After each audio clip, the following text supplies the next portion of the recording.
ಎಲ್ಲರಿಗೂ ನಮಸ್ಕಾರ. ಹೊಸದಾಗಿ ನನ್ನ ಚಾನಲ್ ಯಾರ್ಯಾರು ನೋಡ್ತಾ ಇದ್ದೀರಾ ಅವರೆಲ್ಲ ಸಬ್ಸ್ಕ್ರೈಬ್ ಮಾಡ್ಕೊಳ್ಳಿ. ಇಷ್ಟ ಆದರೆ ಲೈಕ್ ಮಾಡಿ. ನಿನ್ನೆ 3 ಶ್ಲೋಕಗಳು ಸಿಂಪಲ್ ಆಗಿ ಹೇಳಿದ್ದೆ. ಇವತ್ತು 3 ಹೇಳ್ಕೊಡ್ತೀನಿ. ಅದಾದಮೇಲೆ ಭಗವದ್ಗೀತೆ ಶ್ಲೋಕಗಳನ್ನು ಸ್ಟಾರ್ಟ್ ಮಾಡ್ತೀನಿ. ಹಸತೋ ಮಾ ಸದ್ಗಮಯ ತಮಸೋ ಮಾ ಜ್ಯೋತಿರ್ಗಮಯ ಮೃತ್ಯೋರ್ಮಾ ಅಮೃತಂಗಮಯ. ಓಂ ಶಾಂತಿ ಶಾಂತಿ ಶಾಂತಿ.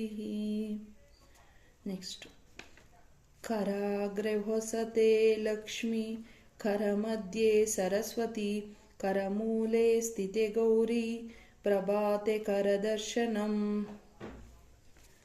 ನೆಕ್ಸ್ಟ್, ಇದು ನಾವು ಊಟ ಮಾಡ್ಬೇಕಾದ್ರೆ ಹೇಳೋ ಸ್ತೋತ್ರ.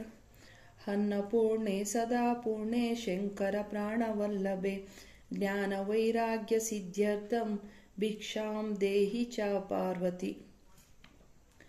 ನಾವು ಯಾವಾಗಲೂ ಬರ್ತ್ಡೇನ ಹ್ಯಾಪಿ ಬರ್ಡೇ ಹೇಳ್ತೀವಿ. ಅದನ್ನು ಕನ್ನಡದಲ್ಲಿ ಹೇಳಿದ್ರೆ ತುಂಬ ಚೆನ್ನಾಗಿರುತ್ತೆ. ಜನ್ಮದಿನಮಿದಂ ಹೈ ಪ್ರಿಯ ಸಖೆ, ಶಂತ ತನೋತು ತೇ ಸರ್ವದಾ ಮುದಂ, ಪ್ರಾರ್ಥಯಾಮಹೇ ಭವಶತಾಯುಷಿ, ಈಶ್ವರ ಸದಾ ತ್ವಾಂಚ ರಕ್ಷತು ಪುಣ್ಯಕರ್ಮಣ ಕೀರ್ತಿಮರ್ಜಯ, ಜೀವನಂ ತವ ಭವತು ಸಾರ್ಥಕಂ. ಧನ್ಯವಾದಗಳು.